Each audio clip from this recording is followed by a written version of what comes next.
Hello everyone, नमस्कार बच्चों। मैं आपका अपना अंकित शुक्ला।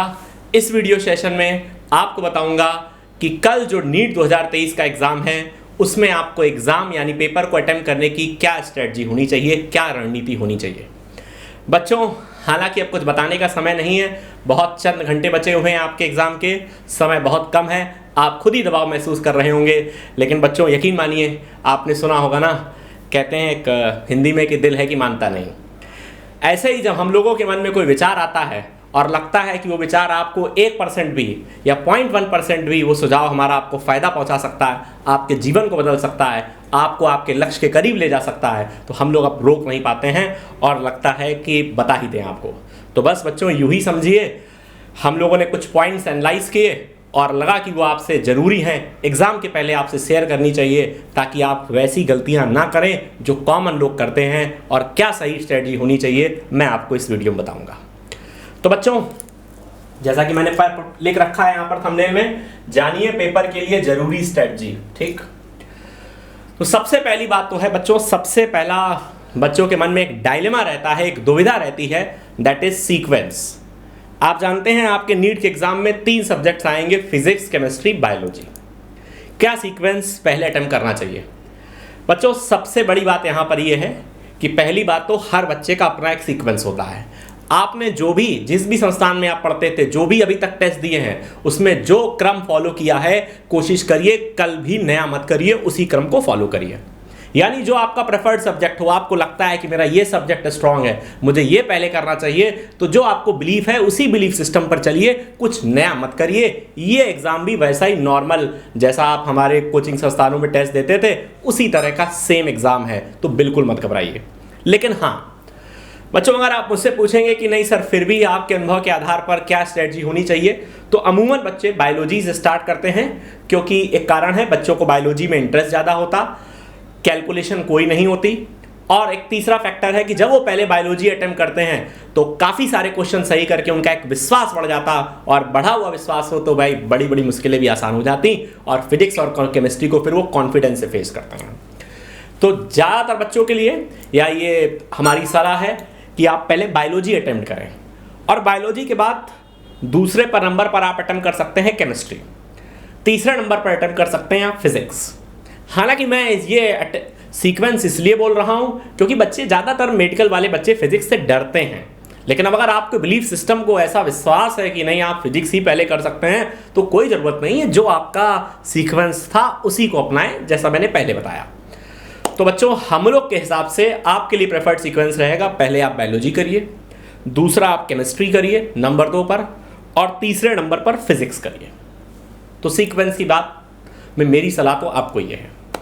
नंबर 2 बात बच्चों, एक बात यहाँ पर मैं और ऐड करना चाहूँगा। जैसे मान लीजिए आपने बायोलॉजी सॉल्व करना स्टार्ट किया और शुरुआत के 5 क्वेश्चंस आपको टफ लगे, आपको लोगों शायद इनमें कुछ डायलेमा है या कुछ दुविधा है, कुछ डाउट है, मैं सही आंसर तक ना पहुँच पाऊँ, बहुत समय लग रहा है, तो उसको वहीं पर क्विट करिए और पहले जो क्वेश्चंस अच्छे से आ रहे हैं उनको करिए, और जिनमें आपको डाउट लगा था उनमें स्टार बना लीजिए। और अगर समय बचता है और आपको लगता है कि एक बार उन क्वेश्चंस को दोबारा अटेम्प्ट कर सकते हैं हम, या इनके आंसर तक हम पहुंच सकते हैं, तो वापस उन क्वेश्चंस को दोबारा देखिए। कोई ज़रूरी नहीं है कि आप सारे क्वेश्चन सॉल्व करें, ज़रूरी यह है कि आप एक अच्छे गवर्नमेंट कॉलेज में जाएं और आपकी अच्छी रैंक आए। ये बिल्कुल भी ज़रूरी नहीं कॉम्पिटिशन एग्जाम में कि 100% आप एक्यूरेट रहें। तो कुछ क्वेश्चंस नहीं आ रहे हैं तो उनको लीव आउट करिए। माइनस मार्किंग प्राप्त करने से अच्छा है क्वेश्चंस को लीव करना। भैया आपका -1 तो नहीं होगा यार, समझ रहे हो ना? तुम्हें आता नहीं, तुक्का लगा दिया। मेरा कहने का मतलब है, दूसरी इंपॉर्टेंट बात है, तुक्का लगाने से बचिए। भाई तुक्का लगाने से किसी का फायदा नहीं होता। आपने सुना आज तक कि उस बंदे का सिलेक्शन हो गया, उसने टोटल तुक्का लगाए थे? भाई तुक्के सिलेक्शन नहीं होता, तो तुक्का लगाने से बचिए। Point number 2। पॉइंट नंबर 3 बच्चों, टाइमिंग का विशेष ध्यान रखिए। ये पॉइंट मैंने इसलिए भी बोला कि जो क्वेश्चंस आते हो उनको प्रायोरिटी दीजिए, क्योंकि समय का विशेष ध्यान रखिए। कल जो आपके नीट 2023 का पेपर है, इसमें लिए आपको अलॉटेड टाइम है 3 घंटे 20 मिनट। लेकिन बच्चों मेरी सलाह है कि केमिस्ट्री और बायोलॉजी लगभग आप 2 घंटे में करने का प्रयास करिए। लगभग आप 2 घंटे करने का प्रयास करिए, क्योंकि फिजिक्स में न्यूमेरिकल ज़्यादा होते हैं, भाई केमिस्ट्री में तो थोड़ा बहुत कैलकुलेशन जो होती है फिजिकल केमिस्ट्री में होती है, और सारे क्वेश्चंस में बहुत टफ कैलकुलेशन नहीं होती जितना मैंने अभी तक के पेपर्स देखे हैं। तो 2 घंटे में लगभग कोशिश करिए कि 2 घंटे में आप बायोलॉजी, 2 या 2 से सवा 2 घंटे में आप बायोलॉजी और केमिस्ट्री दोनों पोर्शन मैक्सिमम सॉल्व कर पाएँ, जितना आपको आता है अच्छे से वो कर पाएँ। और लास्ट में एकदम फिजिक्स के लिए जाइए ताकि आप फिजिक्स को पूरा प्रॉपर समय दे पाएँ, और कहीं पर आपको कैलकुलेशन करनी है तो कोई घबराहट ना हो कि अरे भाई अब तो समय होने वाला है, अब तो थोड़ी देर बाद ही मुझे पेपर जमा करना है। एकदम रिलैक्स होकर, एकदम कूल होकर फिजिक्स का सामना करिए। तीसरी बात। चौथी बात, ये बात फिर से फिजिक्स के बारे में है। बच्चों आप सब फिजिक्स से डरते हैं, तो पहली बात तो ये है फिजिक्स से डरना नहीं है भाई, फिजिक्स से डरना नहीं है।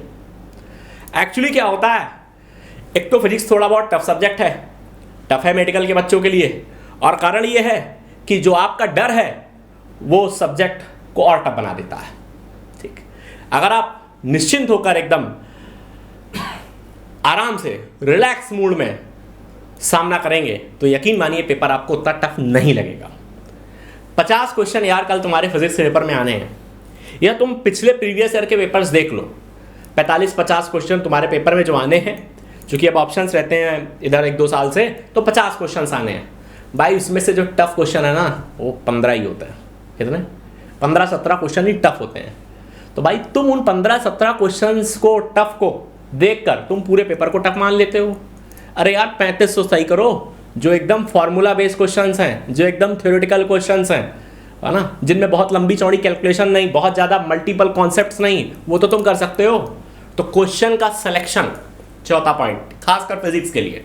आपने पहला क्वेश्चन देखा भाई बहुत टफ लगा, रोटेशनल मोशन का। अरे छोड़ो यार, ये किसने कहा तुमसे रोटेशनल मोशन तुम्हें सॉल्व करना ही है, तुमको डॉक्टर बनना है भाई। तो जो आता जाए क्वेश्चंस का सिलेक्शन अच्छे से करिए, मैं ये समझाना चाहता हूँ। तो खेल भाई वो 35 क्वेश्चंस का है, पहले वो 35 क्वेश्चन तो करो, जो फॉर्मूले, थ्योरी, सिंपल इजी न्यूमेरिकल्स हैं उनको तो करो। 15-17 क्वेश्चन से ही पूरे पेपर को आप डिसाइड कर लेते हो, ये बिल्कुल गलत है। तो भाई बिल्कुल घबराना नहीं है, और कल भी आप पेपर देकर आइएगा और फिर आकर हमसे मिलिएगा और बताइएगा, फिर हम लोग बात करेंगे आपसे कि कितने क्वेश्चंस आपके टफ थे फिजिक्स में। तो भाई ऐसे 15 से 20 क्वेश्चन ही होते हैं। अरे तुम बचे हुए सॉल्व कर लो, और बचे हुए सॉल्व कर लेते हो तो एक डिसेंट, एक अच्छा स्कोर प्राप्त कर लोगे फिजिक्स में। समझ में आई बात? तो ये था आपका चौथा पॉइंट। पांचवा पॉइंट, बच्चों बहुत सारे बच्चे जैसे अब आप लास्ट समय क्या करते हैं, प्रीवियस ईयर का पेपर देखते हैं। अब लास्ट ईयर के पेपर में बायोलॉजी का पेपर थोड़ा सा लेंदी आया था भाई, वो लास्ट ईयर का पेपर था। तुमको जो कल एक पेपर मिलने वाला है उसका लास्ट ईयर के पेपर से कोई लेना देना नहीं है, तो बिल्कुल मत घबराओ, वो एक नया पेपर है। कोई माइंडसेट मत लेकर जाओ पिछले सालों के पेपर को देखकर, कोई माइंडसेट अपने दिमाग में लेकर मत जाओ कि अरे फिजिक्स तो टफ आती है, केमिस्ट्री में ये पोर्शन टफ आता है, इसके क्वेश्चन ज़्यादा आते हैं जो मुझे नहीं आते। अरे भाई कल तुम्हें नया पेपर मिलने वाला है, हो सकता है, अरे पॉजिटिव एटीट्यूड के साथ जाओ ना, हो सकता है जो तुम्हें आता हो चैप्टर्स उसी के क्वेश्चन ज़्यादा मिल जाए।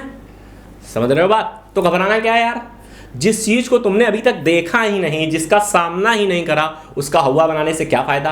तो कल का पेपर एकदम नया पेपर है, ठीक, उसका पुराने पेपर से कोई लेना देना नहीं, पुराने पैटर्न से कोई लेना देना नहीं। कोई तुमको बताए भी कि अरे तुमने ये नहीं पढ़ा, ठीक, और लास्ट मोमेंट पर अपने फ्रेंड से इस तरह के डिस्कशन करने से बचिए कि अरे भाई तुमने ये पढ़ लिया, हमने ये नहीं पढ़ा, है ना।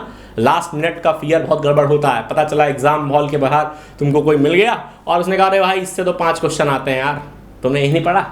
अरे क्या गारंटी कल 5 आएंगे यार, आते हैं ना, पहले आए थे ना, अब क्या गारंटी कि कल 5 आएंगे।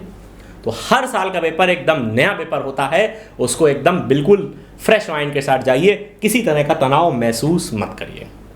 बच्चों अंत में बिल्कुल फिर मैं आपसे कहूँगा एकदम रिलैक्स होकर जाइए, हल्का फुल्का थोड़ा बहुत खाकर जाइए और एग्जामिनेशन हॉल में जल्दी पहुँच जाइए, किसी तरह की जल्दबाजी मत रहिए। और याद रखिए बच्चों, जीवन में मौके सबको मिलते हैं, लेकिन सफलता उन्हीं को मिलती है जिन्होंने मेहनत करी होती है और जो मौके पर यानी अवसर पर चौका मारते हैं। तो कल आपका दिन है यार, कल आपके पास मौका है, कल एक आपके पास अवसर है दुनिया जीतने का, कल इसमें आपको चौका मारना है, ठीक। इंग्लिश में बोलते हैं ना कैचेस विन मैचेस, यही है मतलब, है ना। विजेता लोग जो होते हैं, जो अवसर मिलता है उनको, तो उस अवसर पर अपने आप को साबित करते हैं, घबराते नहीं। समझ रहे हैं बात को? तो किस बात को घबराना है यार, ठीक।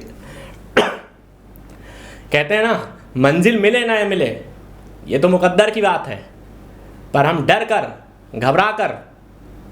और घबरा कर हार जाएं ये तो गलत बात है यार। मंजिल मिले या ना मिले ये तो मुकद्दर की बात है, पर हम डर कर और घबरा कर हार जाएं ये तो बहुत गलत बात है। तो किसी तरह का कोई तनाव महसूस नहीं करना बच्चों। कोई भी बात, कोई भी प्रॉब्लम लगे आपको, कोई भी बात आपको टेंशन दे, तो बस आप हम लोगों से कांटेक्ट करिए। और भी कोई प्रॉब्लम हो तो इस वीडियो के नीचे कमेंट करिए। मुझे उम्मीद है कि इस वीडियो से थोड़ा आपका विश्वास बढ़ा होगा और आप सभी को ढेर सारा आशीर्वाद, ठीक। गॉड ब्लेस यू ऑल बच्चों, आप सब सेलेक्ट होने जा रहे हैं। This is all. कल आपकी मेहनत का फल मिलने वाला है भाई, कल आप डॉक्टर बनने वाले हैं, तो बिल्कुल घबराना नहीं है। स्वस्थ रहो, मस्त रहो, मुस्कुराते हुए जाओ यार, एकदम बिल्कुल विश्वास के साथ कि सिलेक्शन तो हमारा ही होगा, हम ही डॉक्टर बनेंगे, हम तो रैंक के लिए लड़ाई लड़ने वाले हैं। दिस इज ऑल बच्चों from my side. Thank you everyone, God bless you all, जय हिंद।